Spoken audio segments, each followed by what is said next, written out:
Se você é um jovem dinâmico nascido em 2000 ou 2005, eu sinto lhe dizer, mas você não teve grandes emoções na vida, meu caro. Nós dos anos 90 ligávamos à televisão e nos deparávamos com propagandas homéricas. De bonequinhos, ou se preferir, hominhos, que se digladiavam com seus inimigos mais malditos e marvados em cenas de pura ação. Novos comandos em ação. A aventura continua.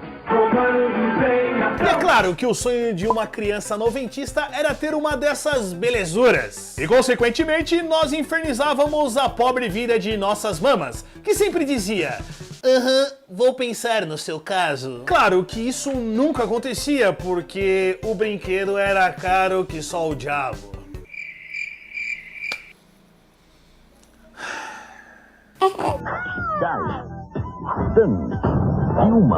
Yuga e Quênia. Mas aqui é o Brasil e a regra é: não tenha regras. E se você babava nos bonequinhos do seu desenho favorito, existiam algumas alternativas advindas do Paraguai. Eram basicamente versões piratas. O problema era que muitos deles não eram bem articulados, quebravam ou soltavam tinta, e até mesmo tinham uma aparência meio duvidosa. E com o surgimento das action figures, um negócio meio gourmetizado, a versão gourmetizada dos bonequinhos, o mercado chinês começou a tomar conta de vez. E eu até tenho uma versão genérica do negócio aqui, do Dragon Ball, cara. Olha, é bonitinho aquela coisa, mas meu amigo, esse negócio não para em pé. E quando caiu no chão a primeira vez, já aconteceu isso, você tem que meter um super bonder no negócio. E te digo mais, cara, essa parada aqui não é barata não, mano. Custa em média aí entre 30 a 60, 70 reais por aí. É melhor mesmo então ficar assistindo os animes. A era de ouro das apresentadoras infantis de TV se iniciou basicamente com a tríade Angélica, Mara Maravilha e a rainha dos baixinhos, Xuxa. Com o tempo, outras foram tomando conta da cena, e eu sei que você tem uma preferida que, inclusive, quando acabava o programa, você sentava e começava a chorar, infernizar a vida da tua mãe. Eu sei porque eu também tive, mano. No meu caso, foi a Xuxa. E daqui da terra da garoa, exportamos para todo o Brasilzão a dona Eliana. Eu queria que vocês ouvissem ela inteirinha xuxinha comigo. Vamos cantar? Eu quero que vocês aprendam em casa. Após fazer participações esporádicas em alguns programas de TV, ela foi convidada para assumir a frente do programa Festolândia. E daí só foi ladeira pra cima. A ascensão da loirinha foi meteórica e, assim como os marqueteiros do Kiss, ela licenciou o seu nome em várias marcas, só que no caso de brinquedos. E eu nem preciso dizer pra você que o negócio foi um sucesso só, né? Mais ou menos. E agora, que tal um sorvete? Sorveteria da Eliana. Tinha maquininha de sorvete, de macarrão, de pipoca, mas o que me seduzia era a maquininha de chiclete. Afinal, queríamos manter o hálito para uma possível ficada na excursão do Play Center. Maquininha de chiclete da Eliana, vem com chiclete e muitos moldes diferentes. Mas o problema dessa maquininha e de todas as outras é: o negócio não funfava. A de pipoca não estourava os milho, a de macarrão fazia uns tijolão em fita, e a de chiclete precisava de um fucking chiclete. A pergunta que não quer calar: se a maquininha fazia chiclete, por que então eu iria colocar um chiclete pronto lá? Quer chiclete? Faz o seu! Com certeza a criança que comprou esta bagaça ficou com cara de what the fuck. E os brinquedos dela eram tão bizarros, mas tão esdrúxulos, que daria para fazer um especial só de brinquedos da Eliana. Se vocês apoiam a ideia, já sobe a hashtag Eliana da Decepção, que quem sabe eu não faço. O Procon foi criado em 76 e essas iguarias vieram bem depois. Conclusão: a conta não fecha, se é que vocês me entendem. Onde estava você, Procon, quando a minha infância foi arrasada ao descobrir que ter isso não me fazia um cara mais descolado na escola? Quando o ônibus está demorando, Saque um dos minigames da Tectoy. Ostentação varia de tempos em tempos. Por exemplo, essas canetinhas já tiraram o sono da concorrência em sala de aula.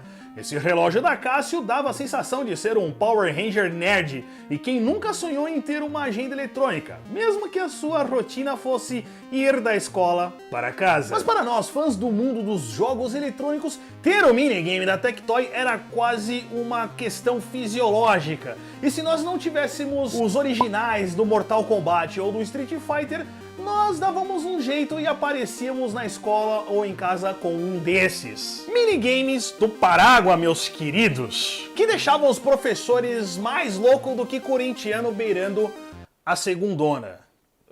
Deixa pra lá esse negócio. Não vai dar! Enfim, e se eu dissesse pra você que existe um lugar onde concentram todos esses clássicos, tanto os originais quanto os piratas, aqueles que nos decepcionavam e os que nos alegravam? Ficou parecendo propaganda de supermercado, né? Mas esse lugar existe. Então vamos pra rua que eu vou mostrar pra vocês, mano. Chega mais!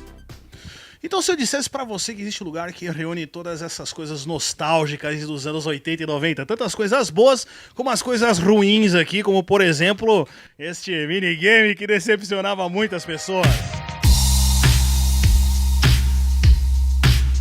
Eu sou o Portuga, sou proprietário da loja Super Anos 80, ela tem 16 anos de mercado. A loja, ela foi feita através da minha coleção de 25 anos. Eu colecionei itens dos anos 70, 80 e 90. Tudo que você imagina, eu colecionei.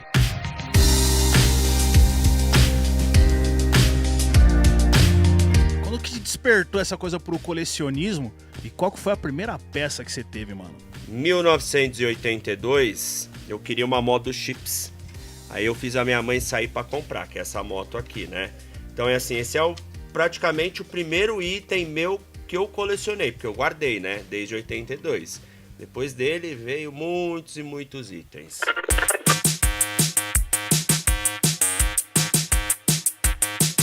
Cara, uma coisa que era muito interessante nos anos 90, nos anos 80 e 90, eram as propagandas assim, que vendiam quase que um lifestyle, né? Por exemplo, dos minigames. Quando a gente pegava, era uma verdadeira decepção, cara. Você teve decepções assim quando você pegou também algum minigame desse aí? Tive a decepção do minigame do Popeye, porque na propaganda o negócio era igual o desenho animado, só que quando ele chegou, era uma tela só e não saía daquilo. Isso me deixou muito triste. Então é assim, esses minigames aí não me agradou em nada.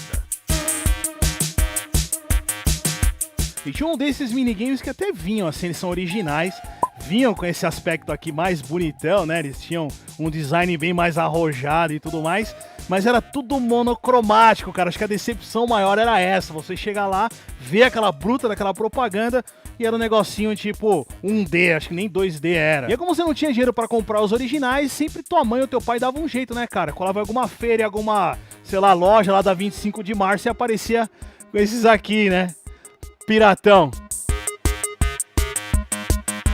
O minigame é uma versão pocket do console. Teve algum console que te decepcionou, cara, por algum motivo? Odyssey. Por que ele me decepcionou? Que era o sonho de todo mundo, de ter um Odyssey. Por que a gente queria ter o Odyssey? Porque ele também interagia como um computador. Você podia escrever nele e tudo. Então todo mundo queria. Só que assim, quando o Odyssey chegou, isso aqui, ó, essa fita aqui você comprava 3 de Atari. Então já começa a decepção. Seus amigos com Atari destruindo nas fitas e você com um jogo só. Então assim, Odyssey, desculpa você, ó, meu conceito. Mas se não bastasse maquininha da Eliana e minigame pirata, isso daqui, com certeza, frustrou muita gente e deixou muito moleque sequelado, porque quando tava acabando ali a época dos cartuchos, o PlayStation era um objeto de desejo de vários adolescentes, pré-adolescentes e crianças. Só que o negócio era caro, né? Então teu pai e tua mãe davam um jeitinho e traziam o tal do PlayStation, que nada mais era que um Nintendinho numa carcaça de PS1. Pô, legal, a gente viu que você tem uma coleção gigante aqui. Quem quiser conhecer a bagaça aqui, como é que faz, mano? É só seguir na rede social, no Instagram Super Anos 80, lá no YouTube Super Anos 80 Oficial. Agora, se você quiser conhecer a loja, Rua Oliveira Lima, 230, no Cambuci. Se tiver alguma dúvida, Entra lá no Insta, tem lá o endereço, tem o WhatsApp, onde você pode se comunicar com a gente. E conheça um pouco da Super Anos 80 que você vai... Alguma coisa vai te trazer ao seu passado de criança. E quem é colecionador, é fã, vai vir aqui e vai chorar pra caralho, né, meu? Vai chorar?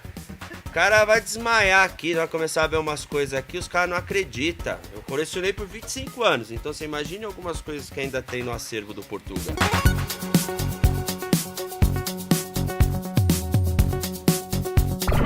Por falar em pirataria, clones e afins, a minha adolescência foi regrada a muito sangue e mitologia grega, de um dos animes mais legais já feitos pela humanidade, o Cavaleiros do Zodíaco. Aquela fitinha cassete comprada na feira e aquela música da Marin deixava os corações jovenzitos despedaçados. Faça elevar o cosmo no seu coração.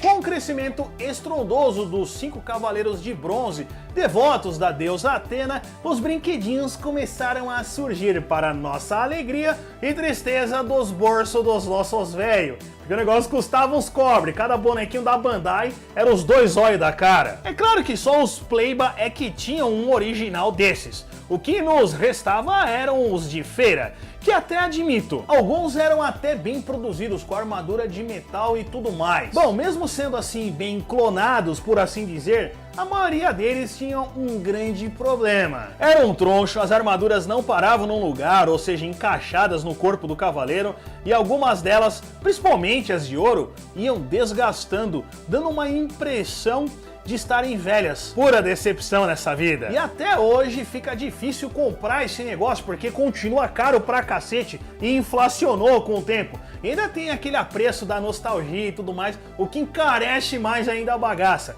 Mas enfim, vocês tiveram um originalzão desse? Comenta aqui embaixo. Então é isso, galera, espero que vocês tenham gostado e me desculpem pelas lembranças traumáticas, mas foi necessário para produzir este vídeo. E você que nasceu no ano de 2000 pra cá, fique sabendo que você tá no melhor período, porque só tem brinquedo de qualidade, beleza? Até a próxima, falou!